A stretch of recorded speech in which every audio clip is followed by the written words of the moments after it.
శాతం పెంచినాం అధ్యక్ష. Real estate construction పడిపోయినప్పుడు ఆదాయం పెరిగిందంటే సంవత్సరానికి 1000 కోట్ల రూపాయలు కేవలం ఇసుకల్నే హరీష్ రావు గారు, కేటీఆర్ గారు ఈ దోపిడీకి పాల్పడి ఈ మాఫియాకు నాయకత్వం వహించింది హరీష్ రావు గారు, కేటీఆర్ గారు. మొదట్లో హరీష్ రావు గారి దగ్గర ఉండే శాఖ ఆయన అడ్డగోలుగా దోపిడీకి పాల్పడుతుండని కేసీఆర్ గారు ఆ శాఖను తొలగించి కొడుకు అల్లుడు మధ్యలో పంచాయతీ పడితే పంచాయతీ పెంచడానికి హరీష్ రావు గారి దగ్గర ఉన్న శాఖను తీసుకెళ్లి కేటీఆర్కి ఇచ్చాడు.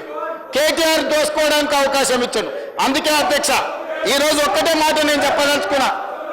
జూన్ 2, 2014 నుంచి ఈ రోజు వరకు ఇచ్చిన మైనింగ్ లీజుల మీద జరిగిన అక్రమాల మీద ప్రధానంగా ఇప్పుడు ఏవైతే సంస్థల గురించి ఏదైతే అక్రమ మైనింగ్ల గురించి ఏదైతే నేను ప్రస్తావించనో దీనికి సంబంధించి పూర్తి స్థాయిలో మన సిబిసిఐడి విచారణ చేసి ఇదే సభ వచ్చే సమావేశాలలో నివేదిక మొత్తం ఈ సభలో ప్రవేశపెడతాం అధ్యక్ష. ఇవాళ వాళ్ళ దొంగతనాలకు కట్టుబడుతుందని, ఇవాళ వాళ్ళ దోపిడీని నిలువరించి ఇసుకలో ఆదాయాన్ని పెంచి మైనింగ్లో ఆదాయాన్ని పెంచితే ఈ రాష్ట్ర ప్రభుత్వానికి మంచి పేరు వచ్చి గత 10 సంవత్సరాలు వాళ్ళు పాల్పడ్డ దోపిడీ ప్రజలకు అర్థమవుతుందని చెప్పి ఈ ప్రభుత్వం మీద బురద జల్లడానికి లొంగని మంత్రుల మీద ఆరోపణలు చేయడానికి ప్రయత్నం చేస్తారు. మీరు ఏం బురద జల్లినా ఇక్కడ భయపడ్డాడు ఎవరు లేడు.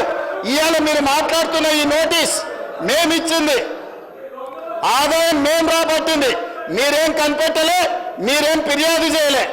మా అధికారులు, మా ప్రభుత్వం నిజాయితీతో పనిచేయబట్టే ఈరోజు ఎవరున్నా కూడా దీని మీద విచారణకు ఆదేశించడం. నేను ఈరోజు వాళ్ళు ఉన్నారు, వీళ్ళు ఉన్నారు, మంత్రులు ఉన్నారని ఉన్నా లేకున్నా వాళ్ళ పేర్లు తీసుకొని వాళ్ళ మీద బురద జల్లి మానసికంగా వాళ్ళని ఒత్తిడి చేసి బ్లాక్మెయిల్ చేసి భూములు రాపించుకుందామనే ఇట్లాంటి పప్పులు ఉడకవు అధ్యక్ష. ఆ కంపెనీలో మంత్రి గారికి కానీ మంత్రి గారి కుటుంబానికి సంబంధం లేదని ఆ మంత్రి గారు గతంలోనే చెప్పిండు. వీళ్ళు నిజ నిర్ధారణ కమిటీ అని అక్కడికి వెళ్ళి వీరంగం చేసిండ్రు. అప్పుడే ఆ మంత్రి గారు స్పష్టంగా నాకు నా కుటుంబానికి సంబంధం లేదు అని చెప్పిండు. బంధువులు, దూరపు బంధువులు ఎవరిని చూసినా తెలంగాణ రాష్ట్రంలోనే కాదు అధ్యక్ష, ఆంధ్రప్రదేశ్లో కానీ తెలంగాణలో కానీ ఏ రెడ్డి అయినా ఇంకో రెడ్డికి దూరపు బంధువు ఉంటాడు, లేకపోతే దగ్గర బంధువు ఉంటాడు. సొంత అన్నదమ్ములకే ఆదాయాల పంపకాలలో తేడాలు వస్తున్నాయి.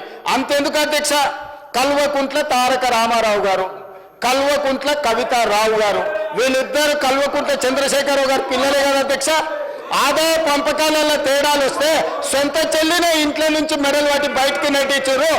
సొంత అన్న చెల్లెలకే ఆస్తి తగాదాలుంటే పొంగులేటి శ్రీనివాసరెడ్డి, పొంగులేటి కుటుంబ సభ్యులు ఎవరికో బంధువులకు వ్యాపారం ఉంటే పొంగులేటి శ్రీనివాసరెడ్డికి ఏం సంబంధం అధ్యక్ష? మీలాగా సొంత చెల్లెని ఇంట్లోకెళ్ళి ఎలగొట్టి, పార్టీలకు వెళ్ళి ఎలగొట్టి దోపిడీకి పాల్పడ్డ మీరు ఈ రోజు వారి బంధువులకు, దూర బంధువులకు వ్యాపారం ఉందని చెప్పి శ్రీనివాసరెడ్డి గారికి ముడిపెట్టి శ్రీనివాసరెడ్డి గారిని బెదిరించి లొంగ తీసుకోవాలని ఏదైతే ప్రయత్నం చేస్తుందో ఇది దిక్కుమాలిన చర్య. ఇలాంటి దిక్కుమాలిన ప్రయత్నాలు చేయకండి. ఈ దిక్కుమాలిన ప్రయత్నాలతోనే మీకు ఏమీ ప్రయోజనం ఉండదు.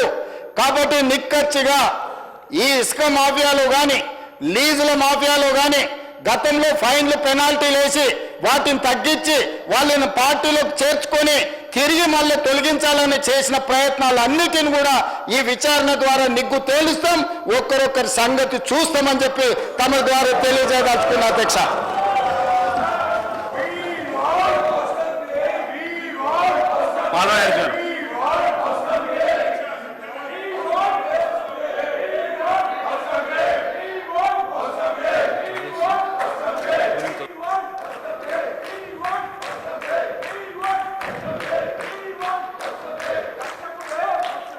మర్చిపోయినాం అధ్యక్ష, ఈ హడావుడిలో మాట్లాడాల్సింది పూర్తిగా మర్చిపోయే పరిస్థితి. వల్ల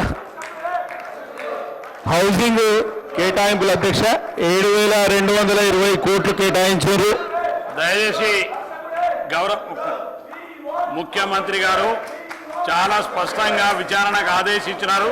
కాబట్టి దయచేసి మీరు అడిగినటువంటి విచారణకు రాష్ట్ర ప్రభుత్వం అంగీకరించింది. కాబట్టి మీరు మీ సీట్లలో కూర్చోండి.